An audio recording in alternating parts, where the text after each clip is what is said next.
আসসালামু আলাইকুম। সশরীরের পক্ষ থেকে আপনাদেরকে স্বাগতম জানাচ্ছি।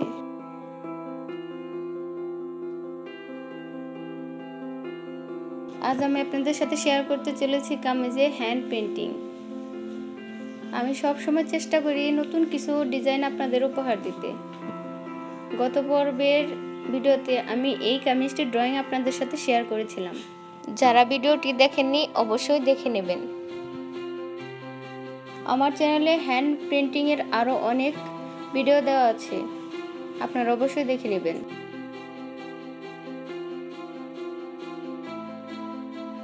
যারা এখনও আমার চ্যানেলটি সাবস্ক্রাইব করেনি তারা অবশ্যই আমার চ্যানেলটি সাবস্ক্রাইব করে নেবেন এবং পাশে আসা বেল আইকনটি ক্লিক করে দেবেন।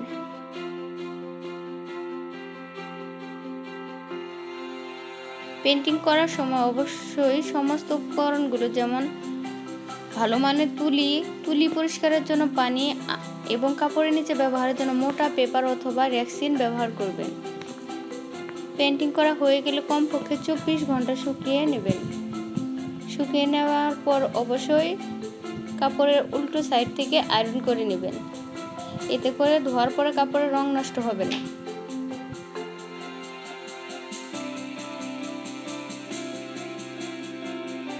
আমি আমার নেক্সট ভিডিওতে এই কামিজটির জন্য একটি ওড়না আপনাদের পেইন্টিং করে দেখাবো, অবশ্যই ভিডিওটি আপনারা দেখে নেবেন।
সাবস্ক্রাইব করেছেন তাদের সকলকে অসংখ্য ধন্যবাদ।